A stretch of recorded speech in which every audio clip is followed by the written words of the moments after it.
Hello dear student, welcome back to my channel. It's me Poonam. तो student, आज हम question answer करेंगे class 5th के, और चैप्टर का नाम होगा ग्लास बैंगल्स यानी कांच की चूड़ियाँ। तो चलिए आपकी एनसीईआरटी बुक में क्या क्वेश्चन आंसर है उसको देखते हैं। ओके, फर्स्ट क्वेश्चन है, how were glass bangles made in Ravi small workshop. तो जो रवि की जो छोटी सी वर्कशॉप थी, वर्कशॉप मतलब कार्यशाला जो थी, वहां पे कांच की चूड़ियां कैसे बनाई जाती थी, हमें ये बताना है। आंसर है, Ravi and his team used to heat glass in a furnace. They would then shape glass into a bangles, adding beautiful colours and design before cooling them to perfection. Question answer का मतलब ये है कि जो रवि था और रवि की जो टीम थी वो क्या करती थी, भट्टी में कांच को गर्म करते थे, ठीक है। फिर वे कांच को चूड़ियों का आकार देते थे, उसमें सुंदर रंग और डिजाइन बनाते थे और पूरी तरीके से फिर उसको क्या करने लग जाते थे, कूलिंग यानी ठंडा करने के लिए छोड़ देते थे, और क्या बन जाती थी, फिर चूड़ियां बन जाती थी उसके वर्कशॉप में, ठीक है। चलिए बढ़ते हैं नेक्स्ट क्वेश्चन में। ओके, नेक्स्ट है, who was Ananya and how did she help Ravi. तो अनन्या कौन थी और उसने रवि की मदद कैसे की थी, हमें ये बताना है। आंसर है, Ananya was Ravi's daughter. She had an eye for a design. She introduced delicate floral pattern and geometric shapes, combining the old with the new design. तो जो अनन्या थी, अनन्या कौन थी, अनन्या रवि की बेटी थी, ठीक है। अनन्या रवि की डॉटर थी।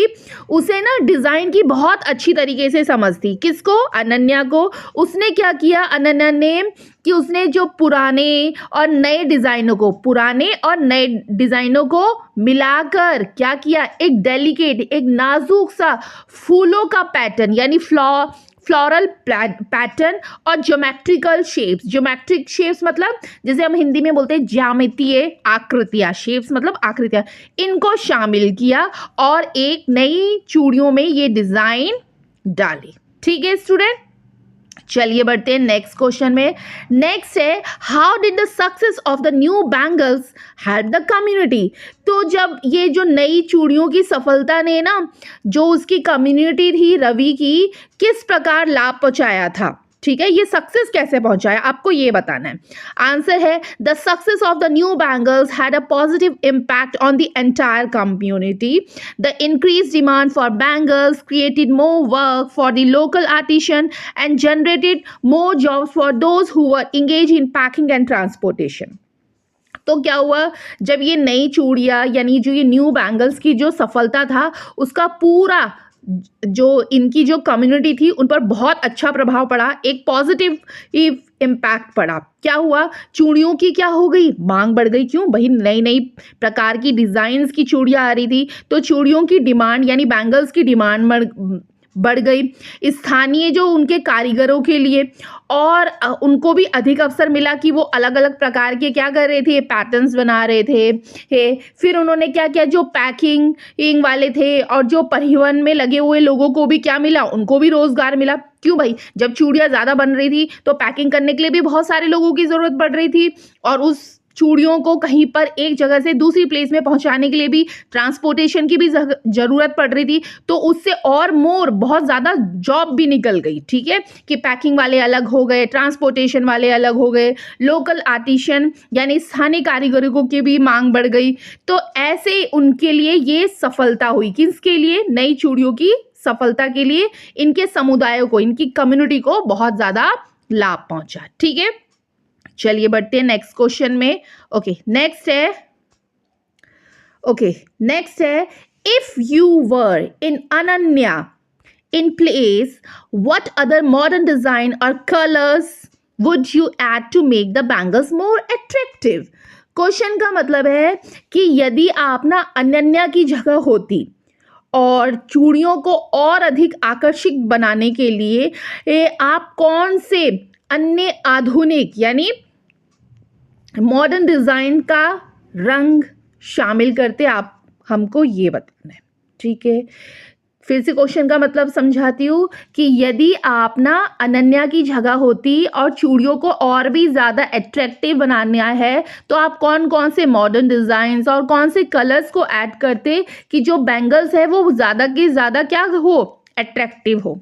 तो आंसर है if I were Ananya place I would like to introduce the rainbow rising scene pattern and cloudy sky shapes with a variety of colors found in the rainbow combining the new and old bangle। अगर यदि मैं अनन्या की जगह होती तो मैं क्या करती, मैं रेनबो मीन्स इंद्रधनुष का उदय जैसे होता है यानी राइजिंग, जब वो निकल रहा होता है उसके दृश्य को, बादल में घिरे हुए आकाश के आकार को, इन सारे पैटर्न को मैं क्या करती, चूड़ियों में दिखाती, उनके विभिन्न रंगों को दिखाती। इससे क्या होता है, जो पुराने डिजाइन में भी ये सारे हम जोड़ते तो एक क्या होता है, नई चूड़ियां और भी अधिक आकर्षित लगती।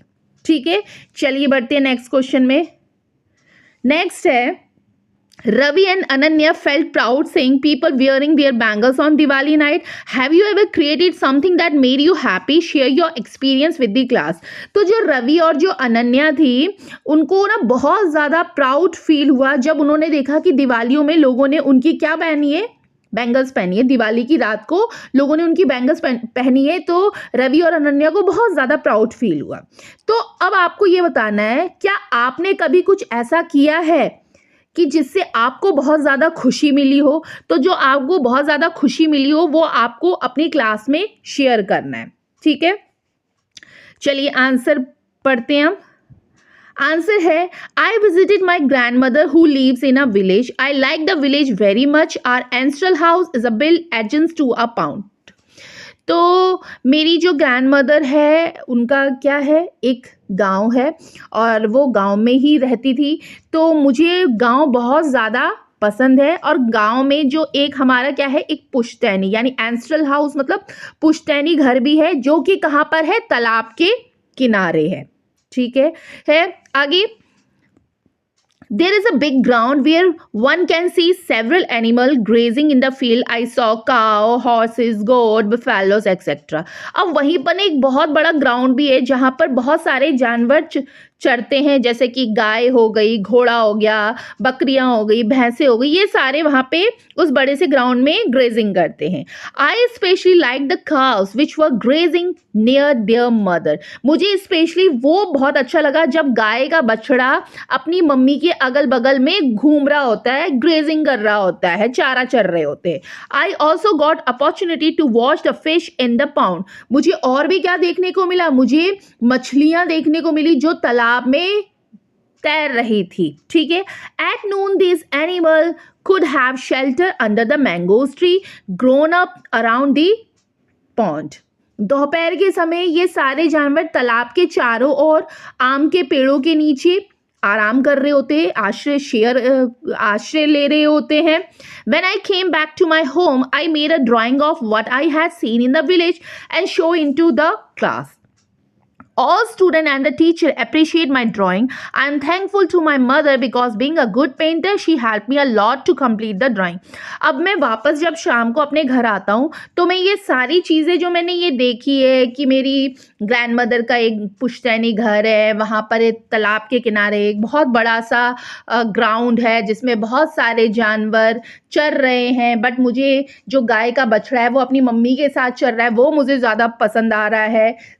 एक तालाब है, तालाब में मछलियां तैर रही है, ये सारे दृश्य को मैं ड्राइंग में कन्वर्ट कर लेता हूँ, यानी मैं उन सब का एक ड्राइंग कर लेता हूँ, ड्राइंग बना लेता हूँ। अब जब मैं ड्राइंग बनाता हूँ और अपनी क्लास में दिखाता हूँ तो सारे स्टूडेंट्स यानी मेरे जितनी भी क्लासमेट्स है और मेरे जो टीचर्स है वो बहुत ज़्यादा क्या हो जाते हैं, खुश हो जाते हैं और अप्रिशिएट करते हैं उस ड्राइंग को देख के।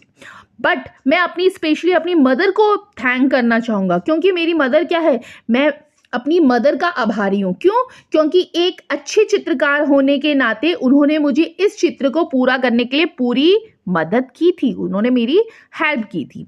तो इसको देख के मैं बहुत ज़्यादा क्या हुआ, मुझे बहुत ज़्यादा खुशी मिली। तो ये था इसका आंसर। चलिए बढ़ते हैं नेक्स्ट क्वेश्चन में। नेक्स्ट है make a list of things that you buy from local market during festival. तो आपको ना त्योहार के दौरान आप ना कुछ चीज़ें खरीदते हैं लोकल मार्केट से, उनकी आपको एक सूची बनानी है। ठीक है, during festival we generally buy the following things from the local market. जब भी त्योहार होते हैं तो हम अपने लोकल मार्केट से कुछ ना कुछ चीज़ें खरीदते हैं, और वो चीज़ें क्या हैं वो पॉइंट वाइज लिखा है। फर्स्ट ट्रेडिशनल क्लोथिंग यानी पारंपरिक जो वस्त्र होते हैं हम उनको खरीदते हैं। डेकोरेटिव क्लोथिंग, सजावटी सामान को खरीदते हैं, वस्त्र खरीदते हैं। स्वीट्स एंड फूड्स, मिठाई और भोजन खरीदते हैं। दियाज एंड कैंडल्स, दिए और मोमबत्तियां खरीदते हैं। हैंडीक्राफ्ट आइटम मतलब जो हाथों से बने हुए होते हैं, हस्तशिल्प बोलते हैं जिनको, हस्तशिल्प वस्तुएं खरीदते हैं। Festival related foods and treats, त्योहार से संबंधित जो भी पकवान होते हैं हम उसको खरीदते हैं। जैसे दिवाली में मिठाइयों का टाइम होता है, तो दिवाली के टाइम पे हम क्या खरीदते हैं, ज़्यादातर मिठाइयाँ खरीदते हैं। बैंगल्स, चूड़ियाँ खरीदते हैं। कलर्ड पेपर्स, रंगीन कागज़ खरीदते हैं। तो ये सारी जो चीज़ें हैं हम कहाँ से खरीदते हैं, लोकल मार्केट से खरीदते हैं। तो स्टूडेंट ये थे क्वेश्चन आंसर ग्लास बैंगल्स की। आई होप स्टूडेंट आपको समझ में आया होगा। तो प्लीज़ अगर समझ में आया होगा तो इस चैनल को लाइक करिए, शेयर करिए, और अगर आप चैनल पे न्यू हो तो चैनल को सब्सक्राइब करिए। साथ में जो बेल आइकन है उस बेल आइकन को प्रेस करिए जिससे मेरी हर आने वाली नोटिफिकेशन आपको मिल सके। तो फिर थैंक यू, बाय बाय।